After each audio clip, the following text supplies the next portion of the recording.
Hello Musici, welcome to this new video of Riepel. So in this video we continue reading his treatise. In particular now we are talking about cadences.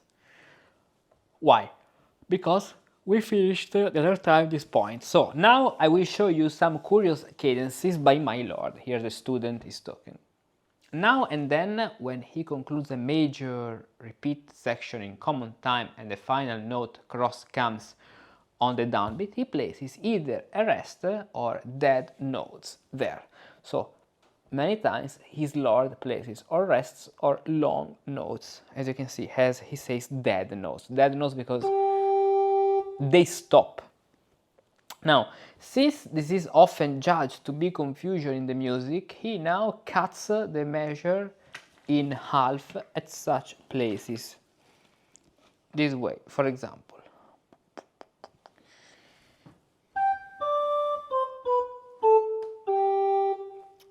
Okay, so he does this conclusion and then the new opening this way. So this creates the entire cadence.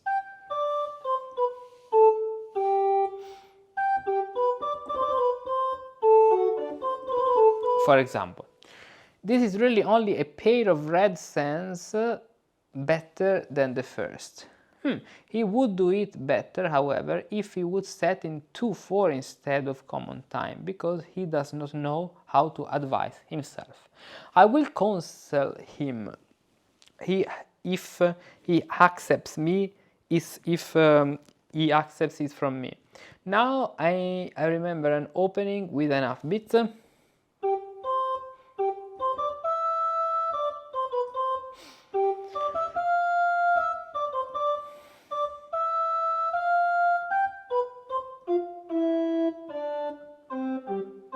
This way, and then solo.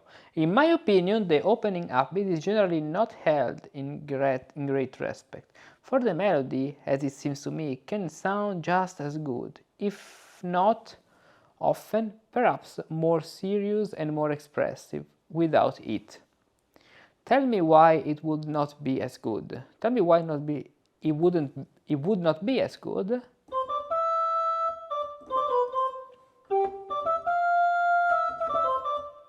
For the childish upbeat does not at all help to create a musical rhyme.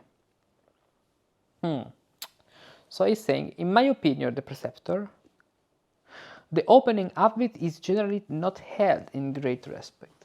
For the melody, as it seems to me, can just sound as good, if not often perhaps more serious and more expressive without it. Taratan, tan, taratan, tan, taratan, taratan. Tell me why it would not be as good. For the childish upbeat does not at all help to create a musical rhyme.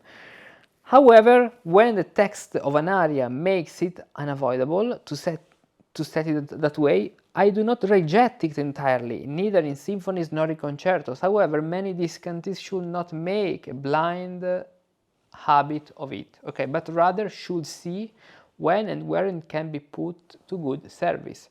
For example, it's necessary to start courant with this upbeat.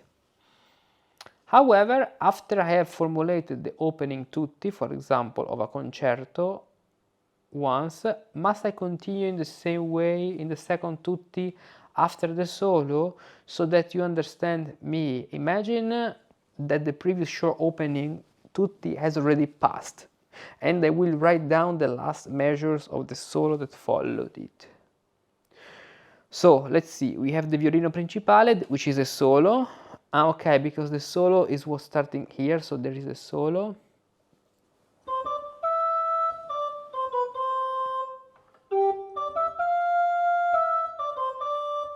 Then te tire tom pom.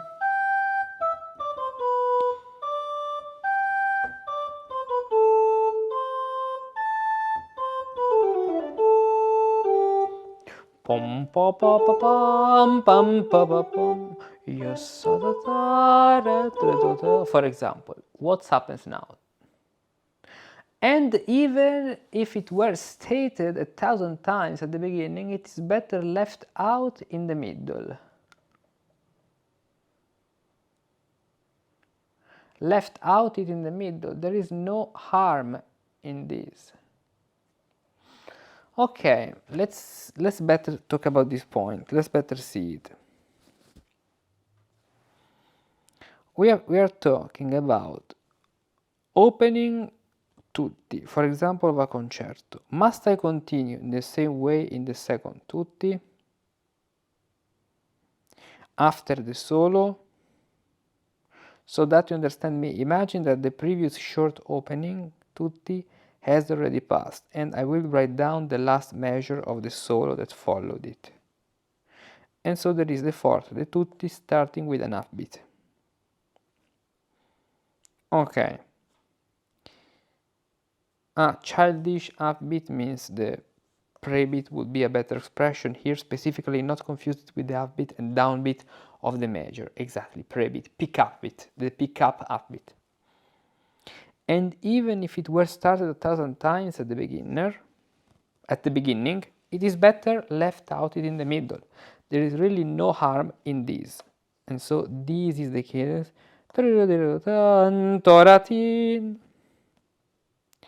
Okay, so it's basically saying to cut out. So it's just cutting this, and it's better to cut out the upbeat and the end note. You see the end note? The end note corresponds to the opening, where instead of having the prebeat, we should be virtually here, is saying put the opening in that point.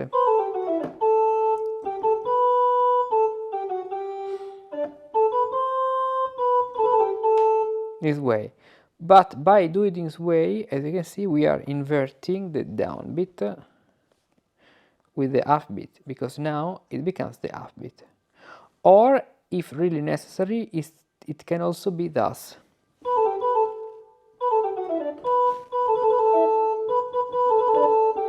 So, okay, the upbeat joins lower, so that at least the final note does not have to lie dead. Okay. The principle is to don't leave this note to lie dead. This one, the last note. Tan, ton, tin, toratan. This can make sense maybe in some sections, but not during the entire speech. However, you already know very well how it is to bring in the forte on the downbeat of a measure, should you wish to do so. Now, a dead note truly occurs to me, namely with this fermata.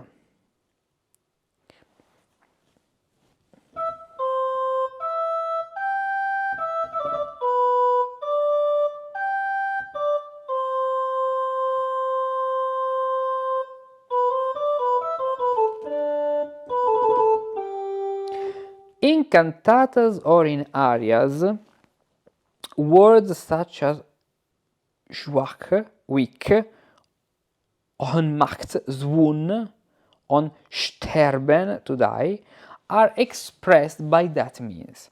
With instruments, one must certainly imitate that in order to make the melody similarly speech-like. However, if one hears such swooning in one single symphony, so often one could get sick of it. It would be enough to do it once every 2 years. Perhaps a whole rest would not please either, as I've certainly heard in a symphony. Now there is a symphony and a whole rest. Let's play this example. Pa pom pom pom pam.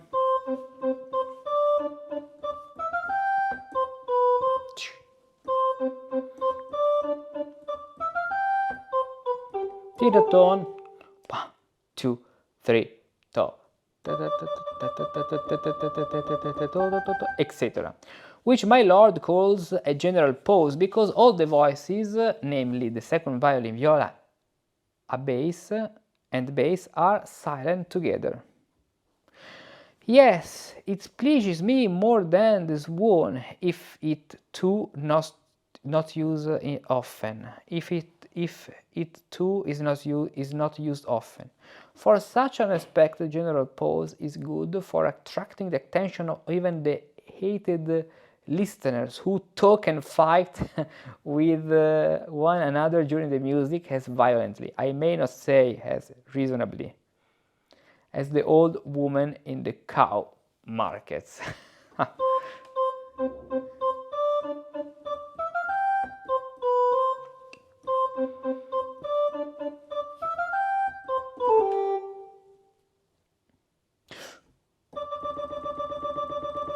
And going on this way.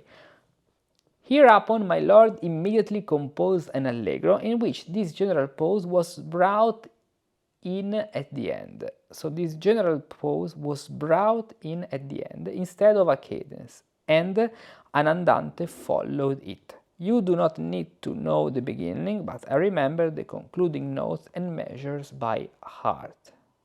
Let's see what's happening here. Okay, we have the four voices. And we have this allegro, and then an adagio follows, composed an allegro in which this general pause was brought at the end instead of a cadence, and an andante, yes, not adagio, andante followed it. And then the examples continue here with the andante. Okay, so it's something like that. Let's play only the melody.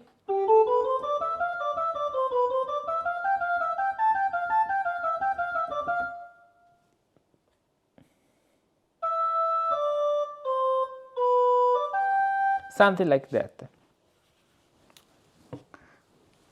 Let's see what happens with the other voices.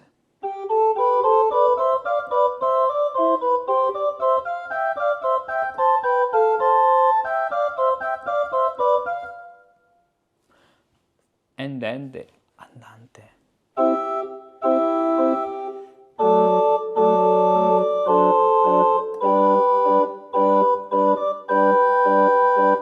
Okay. Let's play the bass plus the violin.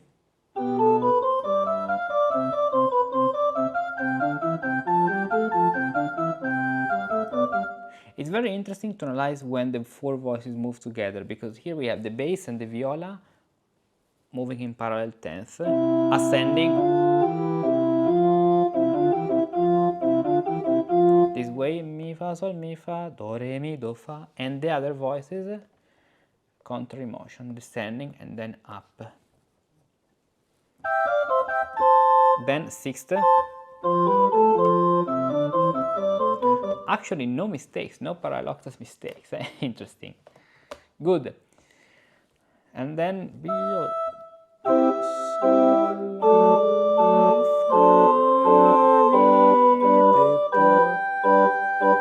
this was a bold but at the same time agreeable shot by your lord. I'm at least glad that he didn't miss the target. Nevertheless, I would like to note whether such a general pause could also be used in arias or cantatas. Certainly, it has its origin there after all, for they can be used after the word Fried, peace, still, silent, aufhören, stop, schweigen, to be quiet, and so on. Okay, so there's a rhetorical reason to express the peace, the silence, stop, or to be quiet.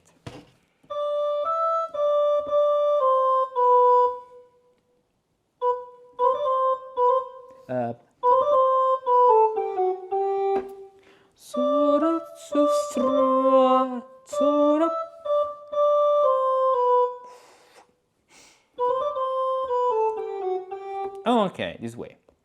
But the chatterbox absolutely could not be silent. So, it's talking about here. Indeed, if more wives learned these general poses well, their uncouth husbands, wives, yes. If more wives learn these general poses well, their uncouth husbands would not give them so many black eyes. Their uncouth husbands would not give them so many black eyes. My wife could certainly make use of it, for she cannot be still for an instant. My wife could certainly make use of it, for she cannot be still for an instant. That's amazing. Indeed, she stirs up troubles inside the house and outside. For this very reason, my lord once composed an allegro for her birthday, which he called La Confusione, the confusion. I really don't know what it is. La confusione, or imbroglio, means confusion in the German. It can arise from two kinds of meter, namely from triple or duple meter. Pom, pom, pom.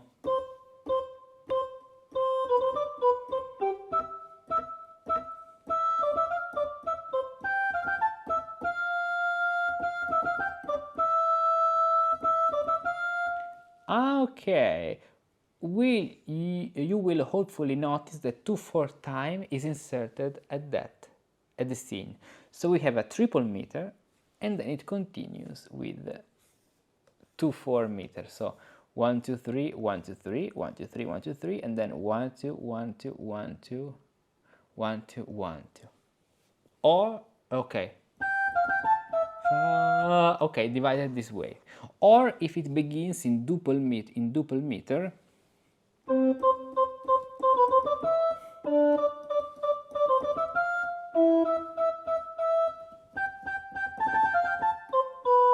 then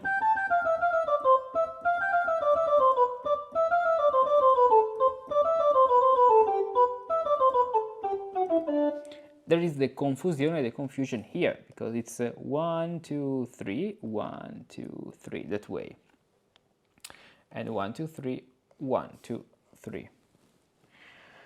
At the scene with the cross, the 3/4 meter begins. Sol la la ti dire tontan, mi re do mi fa sol fa la sol fa mi sol. If that is, I would venture to compose 1,000 confusions. 4 years ago I composed a fugue in alla breve time, in which I brought in such a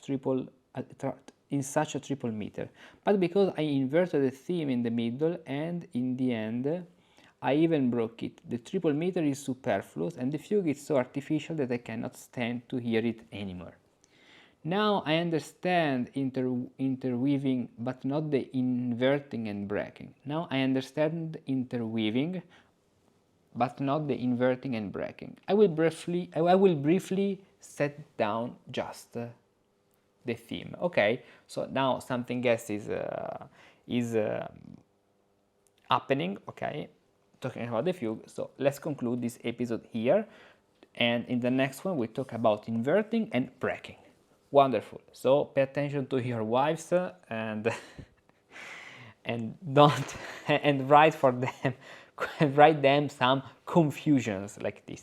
See you in the next video. Do you want to learn how to compose music in the Renaissance or Baroque style?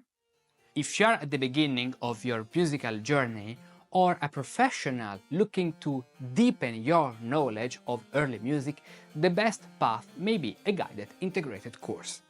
Composing in the style of the 16th century or the 17th and 18th century requires much more than knowing harmony and counterpoint.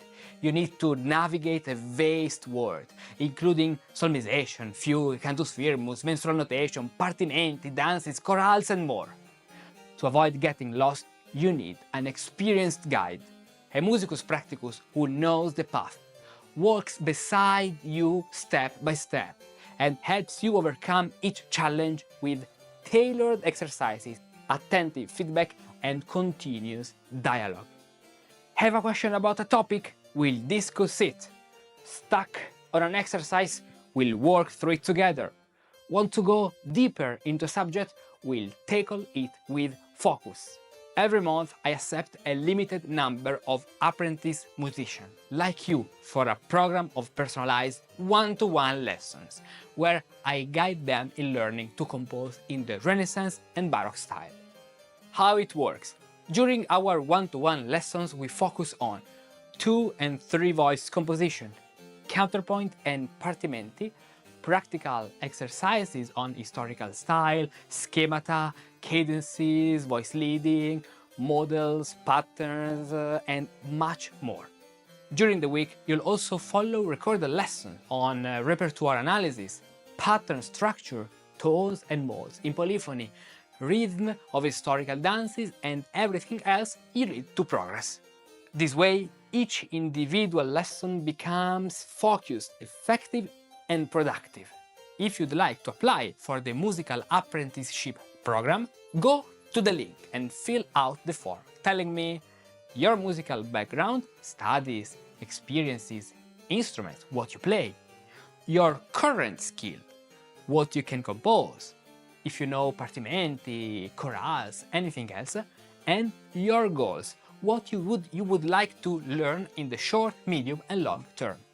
I'll personally read your message and get back to you within 24 hours to let you know how we can work together. Don't miss the spot and learn to compose music as if you had lived in the Renaissance or in the Baroque.